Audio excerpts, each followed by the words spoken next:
안녕하세요, 여러분. 오늘은 정말 중요한 이야기를 해드리려고 합니다. 고혈압으로 고생하시는 분들 또는 주변에 그런 분들이 계신다면 꼭 끝까지 들어주세요. 고혈압이 안 고쳐지는 진짜 이유. 여러분, 고혈압이 왜 쉽게 고쳐지지 않는지 아십니까? 병원에 가면 약을 처방받죠. 그리고 매일 그 약을 드십니다. 하지만 혈압은 좀처럼 안정되지 않습니다. 왜 그럴까요? 사실 많은 분들이 고혈압을 약으로만 관리하려고 하십니다. 물론 약도 중요합니다. 하지만 약만으로는 한계가 있어요. 제가 오랫동안 환자분들을 보면서 느낀 건데요. 고혈압의 진짜 원인은 바로 우리의 식습관에 있습니다.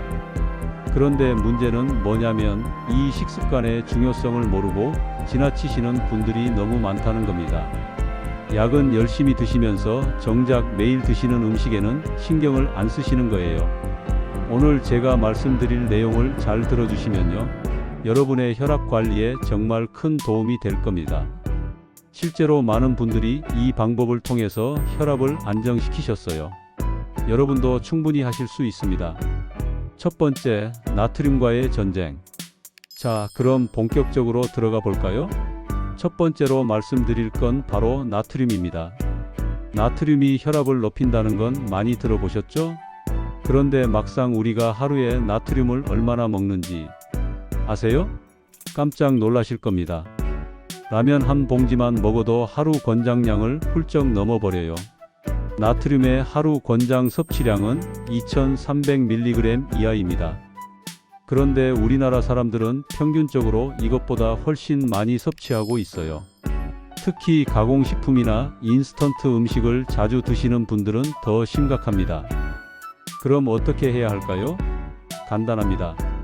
가공식품을 줄이고 신선한 재료를 사용하는 거예요. 예를 들어볼게요. 점심에 라면이나 즉석식품 대신에 신선한 채소로 만든 샐러드를 드셔보세요. 처음엔 좀 심심하게 느껴질 수 있어요. 그럴 땐 소금 대신 레몬즙을 뿌리거나 허브를 활용해 보세요. 바질이나 로즈마리 같은 허브는 향도 좋고 건강에도 좋습니다. 요리할 때도 마찬가지예요. 소금을 절반만 넣고 대신 마늘, 생강, 후추 같은 향신료로 맛을 내보세요. 처음엔 익숙하지 않겠지만 한 일주일만 지나면 오히려 이게 더 맛있게 느껴지실 겁니다. 두 번째, 포화지방을 조심하세요. 이제 두 번째 비밀을 말씀드릴게요. 바로 포화지방입니다. 삼겹살, 갈비 좋아하시죠? 버터 듬뿍 들어간 빵도 맛있고요.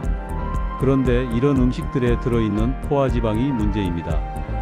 포화지방은 우리 혈관을 좁게 만들어요. 혈관이 좁아지면 당연히 혈압이 올라갈 수밖에 없죠. 그럼 고기를 아예 먹지 말라는 얘기냐고요? 아닙니다. 대신 건강한 지방으로 바꾸시면 돼요. 올리브유로 요리해 보세요. 아침에 토스트 드실 때 버터 대신 아보카도를 얹어 보세요. 정말 맛있습니다. 저도 처음엔 반신반의했는데 먹어보니까 버터보다 훨씬 고소하고 부드러워요. 간식으로는 아몬드나 호두 같은 견과류를 드세요. 한 줌 정도면 충분합니다. 견과류에는 불포화 지방이 풍부해서 오히려 혈관 건강에 도움이 됩니다.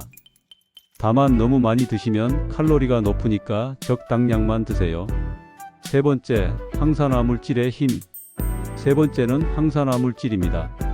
이게 뭔지 아시나요? 우리 몸에는 활성산소라는 게 있어요. 이게 혈관에 염증을 일으키고 노화를 촉진합니다. 그런데 항산화 물질은 이 활성산소를 없애주는 역할을 해요. 마치 몸속의 청소부 같은 거죠.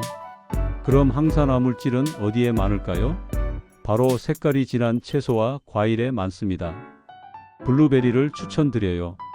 블루베리는 항산화 물질의 왕이라고 불릴 만큼 효과가 좋습니다. 아침에 요거트에 블루베리 한 줌 넣어서 드세요. 정말 간단하죠? 시금치도 좋아요. 시금치에는 질산염이라는 성분이 있는데요. 이게 체내에서 산화질소로 변해서 혈관을 확장시켜줍니다. 혈관이 넓어지면 혈압이 내려가는 거죠. 브로콜리도 빼놓을 수 없습니다. 브로콜리는 찌거나 살짝 데쳐서 드시면 좋아요. 너무 오래 익히면 영양소가 파괴되니까 주의하세요. 아침에 스무디 한 잔 어떠세요? 블루베리, 시금치, 바나나 1개, 그리고 우유나 두유 조금 넣고 갈아서 드세요. 이게 정말 혈압 관리에 도움이 많이 됩니다. 네 번째, 식이섬유를 챙기세요. 네 번째는 식이섬유입니다. 식이섬유가 왜 중요하냐면요. 일단 장 건강에 좋습니다. 그런데 그것뿐만 아니라 혈당 조절에도 도움을 주고 콜레스테롤을 낮춰주는 효과도 있어요. 간접적으로 혈압 관리에 큰 도움이 되는 거죠. 식이섬유는 통곡물, 과일, 채소에 많이 들어 있습니다. 특히 귀리를 추천드려요. 귀리에는 베타글루칸이라는 특별한 식이섬유가 있는데요. 이게 혈압을 낮추는데 직접적인 효과가 있다는 연구 결과가 많습니다. 아침에 오트밀 드셔보세요. 오트밀에 바나나 썰어 넣고 아몬드 몇 개 얹고 꿀 조금 뿌리면 정말 맛있습니다. 준비 시간도 5분이면 충분해요. 점심에는 흰 쌀밥 대신 현미밥이나 잡곡밥을 드세요. 처음엔 퍽퍽하게 느껴질 수 있는데요. 물을 조금 더 넣고 충분히 불려서 지으면 부드럽게 드실 수 있어요. 빵을 드신다면 통밀빵으로 바꿔보세요. 일반 흰 빵보다 식이섬유가 훨씬 많습니다. 다섯 번째, 규칙적인 식사. 마지막 다섯 번째는 규칙적인 식사입니다. 이게 생각보다 정말 중요해요. 불규칙하게 먹으면 혈당이 요동치고 그러면 혈압도 같이 불안정해집니다. 하루 3끼를 정해진 시간에 드세요. 아침을 거르시는 분들 많으신데요. 아침은 꼭 드셔야 합니다. 아침을 거르면 점심에 폭식하게 되고 그러면 혈당이 급격히 올라가면서 혈압에도 안 좋은 영향을 미쳐요. 간식도 건강하게 챙기세요. 배고플 때 과자나 빵을 찾게 되는데요. 대신 과일이나 견과류를 준비해 두세요. 사과 1개, 당근 스틱, 방울토마토 같은 것들이 좋습니다. 오후 3시쯤 되면 출출하잖아요? 그때 플레인 요거트에 과일 조금 넣어서 드세요. 단백질과 칼슘도 보충하고 배고픔도 해결할 수 있어요. 여러분께 부탁드립니다. 자, 여기까지 들으셨으면 이제 아실 겁니다. 고혈압 관리의 핵심은 바로 식습관에 있다는 것을요. 정리해 볼게요. 나트륨 줄이기, 포화지방 피하고 건강한 지방 먹기, 항산화물질 풍부한 채소와 과일 섭취하기, 식이섬유 챙기기, 그리고 규칙적인 식사. 이 5가지만 잘 지켜도 혈압 관리에 큰 도움이 됩니다. 처음에는 힘들 수 있어요. 익숙한 습관을 바꾸는 게 쉽지 않죠. 하지만 한 번에 다 바꾸려고 하지 마세요. 오늘은 나트륨 줄이기부터 시작하고 다음 주에는 통곡물 먹기를 추가하고 이런 식으로 하나씩 천천히 바꿔나가세요. 한 달만 꾸준히 해보세요. 분명히 변화를 느끼실 겁니다. 혈압계 숫자가 조금씩 내려가는 걸 보면 정말 뿌듯하실 거예요. 주변에 고혈압으로 고생하시는 분들이 계시다면 이 영상 꼭 공유해 주세요. 우리 함께 건강해집시다.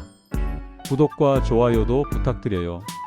여러분의 작은 관심이 더 많은 분들에게 좋은 정보를 전달하는 데 큰 힘이 됩니다.